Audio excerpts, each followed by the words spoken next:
Thank you all very, very much for joining us here at this counterterrorism forum. We're very grateful to all of you for taking time. I'm delighted to welcome you to New York for the fourth ministerial meeting of the Global Counterterrorism Forum. And before we begin, I just want to say a couple of words about the recent attacks in Nairobi and Peshawar. There's no way to describe these other than as acts of hatred, cowardly acts that take innocent lives, and they really ought to reinvigorate all of us with respect to the challenges that we face and that we're discussing here today. In Nairobi, we know that at least 68 innocent men, women, and children are dead, many more injured, including some Americans, and probably many of you sitting here, I know, have citizens of your own countries.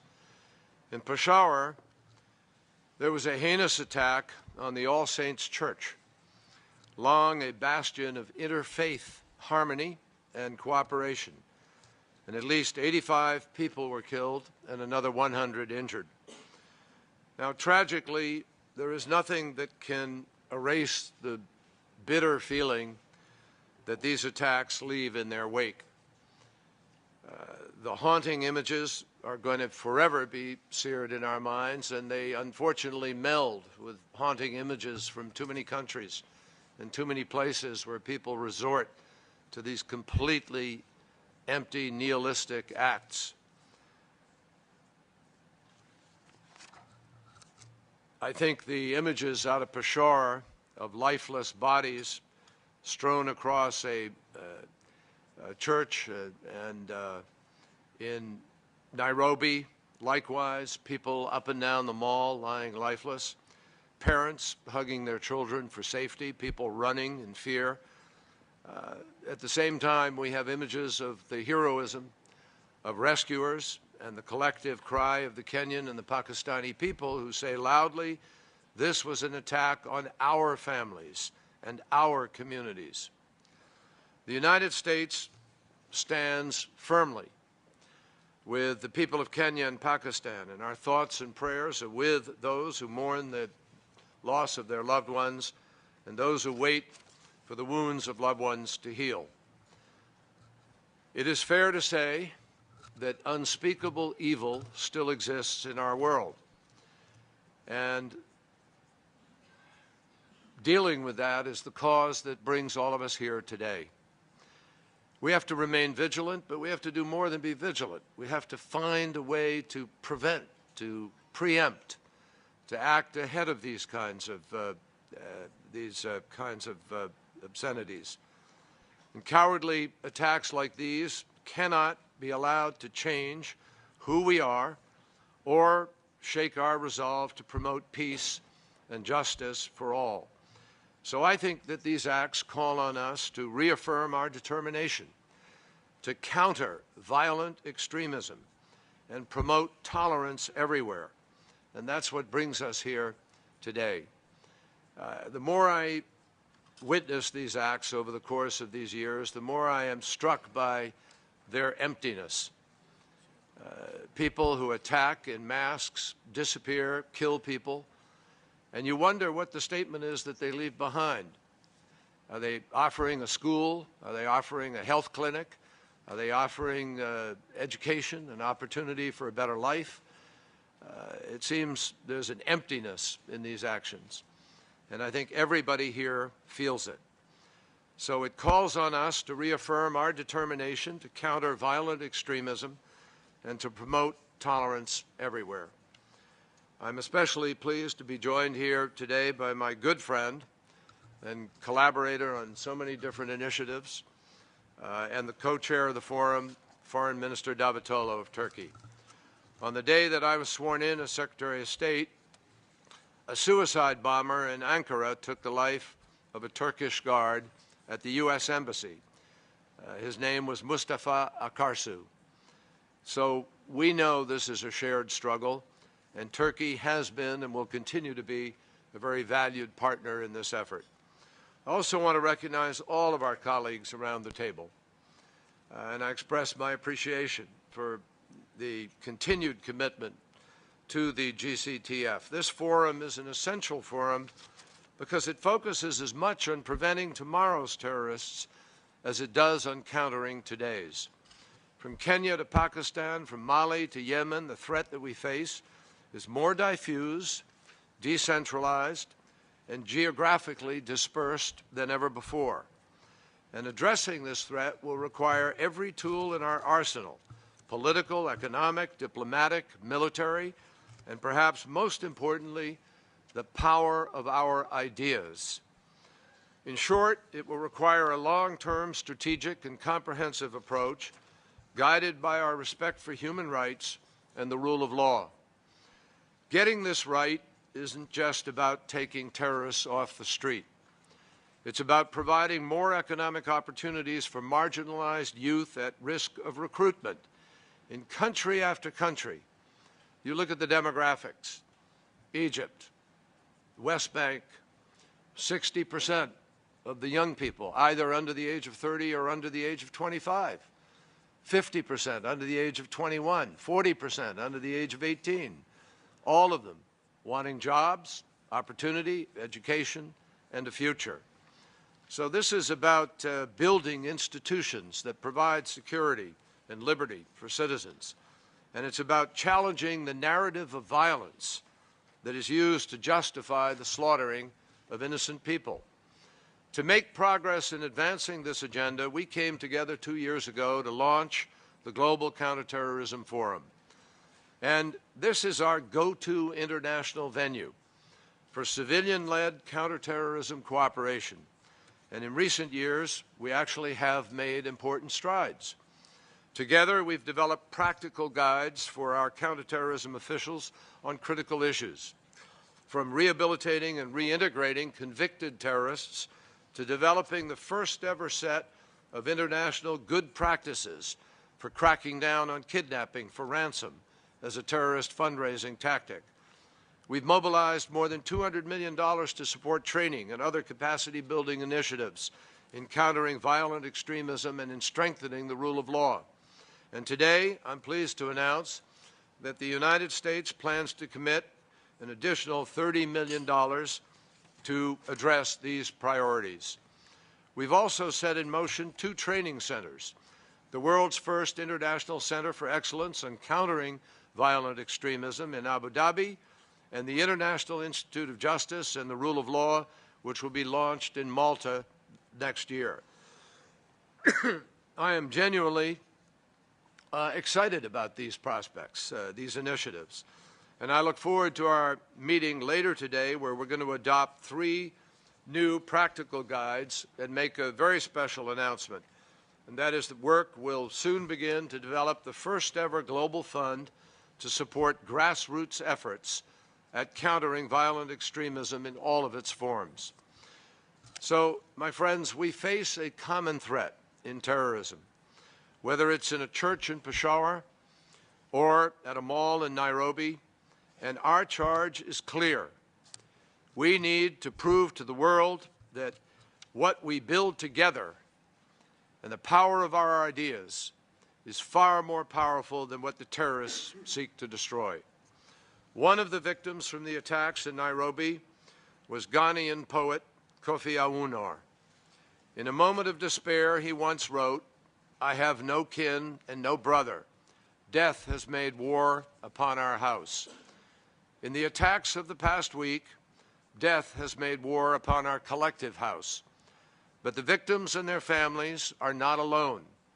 They're not without kith and kin. They have the steadfast support of the United States and its partners and the allies who are around this table here today. And that is why this forum is so important. And that is why the United States will remain committed to working with all of you as we build a future of hope together. It's my privilege now to introduce Foreign Minister Davutoglu. The floor is yours. Thank you, John. Distinguished colleagues, ladies and gentlemen, first of all, I also would like to reiterate our strong condemnation of the terrorist attacks occurred in Kenya Pakistan, Yemen, and Iraq. In Nairobi, among others, Turkey was also affected.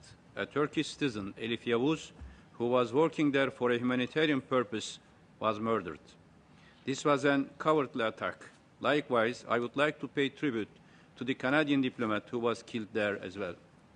Needless to say, all these attacks in these friendly nations, we condemn and we show full solidarity with all these friendly nations and peaceful countries. I would like to express my sincere thanks, John, to you as well, for your expression of condolences for the death of the Turkish guard, Mustafa Akarsu, who lost his life during the attack to the American embassy in Ankara last February. In these similar challenges necessitates closer cooperation against ever-growing scourge of transborder boundary terrorism. At the inaugural meeting of Global Counterterrorism Forum, which was held 2 years ago in New York, we declared that this forum was established to act as a platform to share unique experiences and channel national contributions into joint civilian-led counterterrorism efforts in close coordination with the United Nations. I believe we can state that today, thanks to our collective endeavors, we have covered significant ground, particularly in identifying areas and gaps that require enhanced cooperation and priority focus, as well as addressing some of these. These joint efforts, which have built up within the 5 working groups of the GCTF, began to yield concrete and visible results. First and foremost, we are pleased to observe that the multi-agency dialogue among experts that are involved in counterterrorism intensified and deepened. In that regard, we are pleased to note that capacity of GCTF to serve as a network of networks of counterterrorism experts and practitioners grow. Secondly, we note with satisfaction that our cooperation through GCTF enables us to address a wide range of aspects of counterterrorism that have been endorsed by the UN Global Counterterrorism Strategy. These include, among others, countering violent extremism and radicalization, enhancing investigations of terrorist crimes, empowering victims of terrorism, capacity building for counterterrorism finance, as well as strengthening rule of law in the fight against terrorism. I would like to thank the UN officials present today for their engagement in the forum's activities and once more underline the importance we attach to sustaining this synergy between the UN and the forum.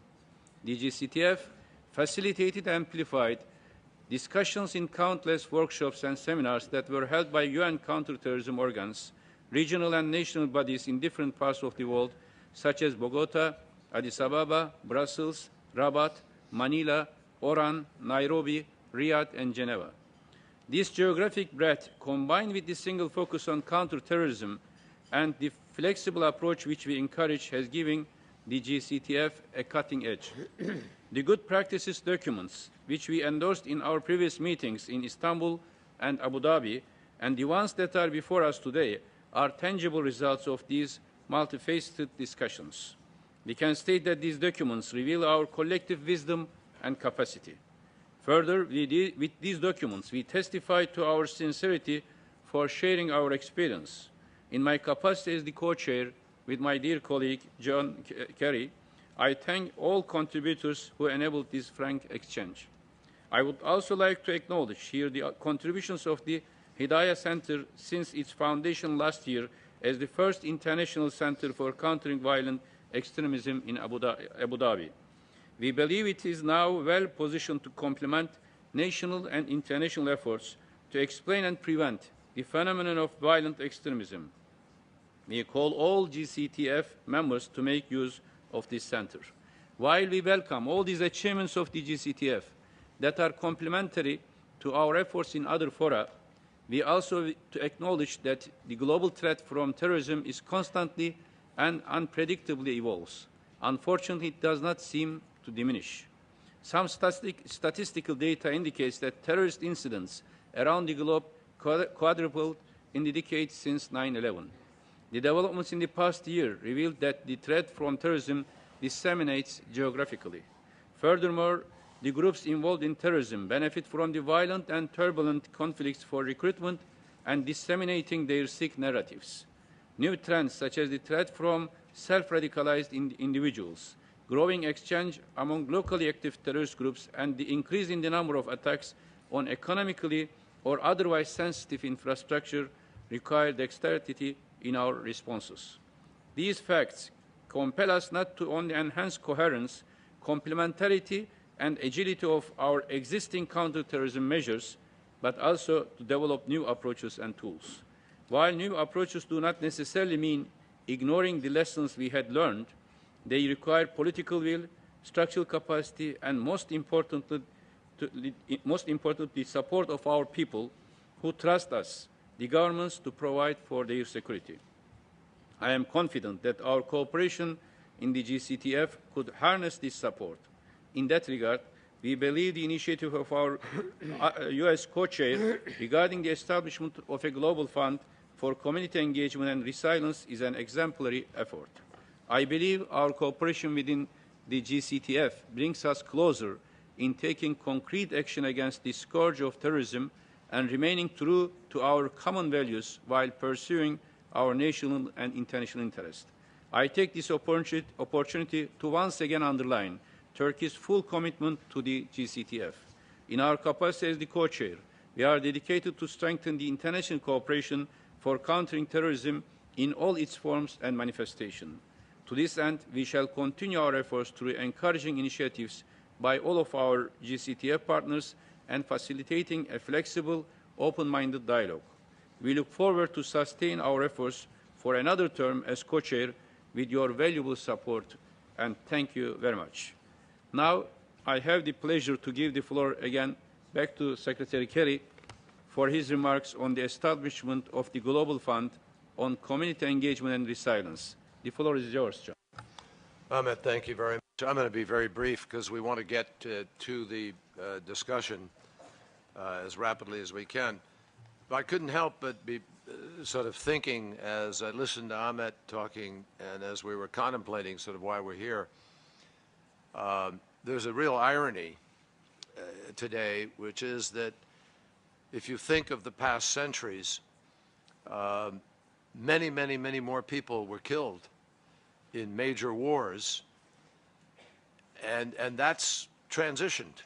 There obviously is less proclivity for big nations and people to engage in those kinds of wars, but it's been replaced by this scourge of terrorism, which rips at the capacity of governance and creates more states on the edge of perhaps failing.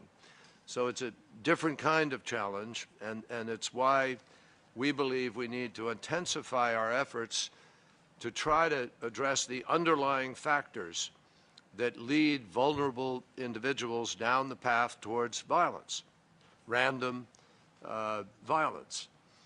And I think everybody here would agree that the radicalization that leads to that is often fueled by conditions at the local level. So for our efforts to be effective, they've got to be driven by local knowledge. They've got to be responsive to concerns of local communities. And we know from experience that these efforts are most likely to be sustainable when they are owned and implemented by local civil society and government partners. Obviously, there is no one-size-fits-all approach. And as the attacks in Kenya and Pakistan remind us, local communities are on the front lines of this challenge. Therefore, we believe they would welcome the opportunity to be on the front lines of a solution. So we need to be prepared to respond to each situation differently, to tailor each program in response to the conditions that empower terrorism. And I think what we're trying to do here in this initiative can do that. We all recognize the importance of increasing financial support for this kind of essential work. It's labor intensive. Here's the challenge. We lack an international vehicle to identify credible local organizations, to develop, monitor, and evaluate programs, and then channel funds to local projects that are competent, that target vulnerable groups and individuals. So by harnessing our efforts around the global fund, a global fund, we think we can solve that problem or at least address it. and empower local actors to be able to define a path forward. We've already seen the impact that global funds can have in tackling some of the toughest challenges we face. The fight against AIDS is an example. That's why I'm very pleased to announce today that we will begin work on a new global fund on community engagement and resilience.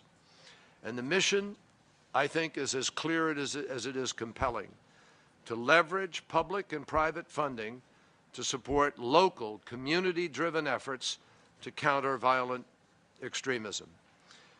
I think we're here because of one word: community. Resilient communities, effective communities, sustainable communities, that's what the fund is going to try to offer.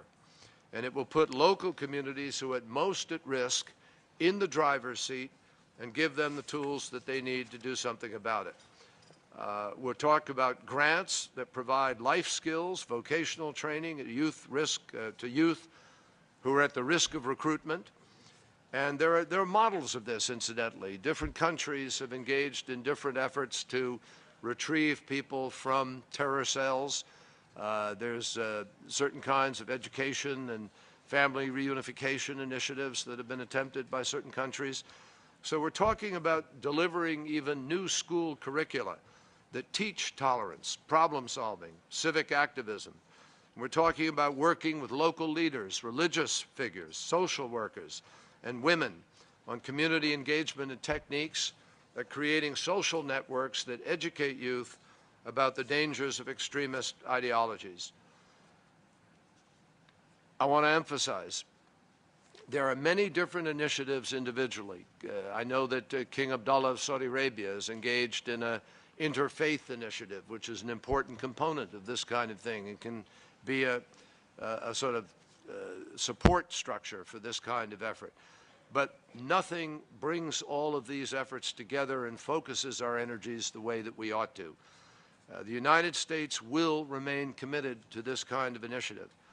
But we need to provide strategic direction and additional support so that we can actually bring these efforts to the scale that the problem demands.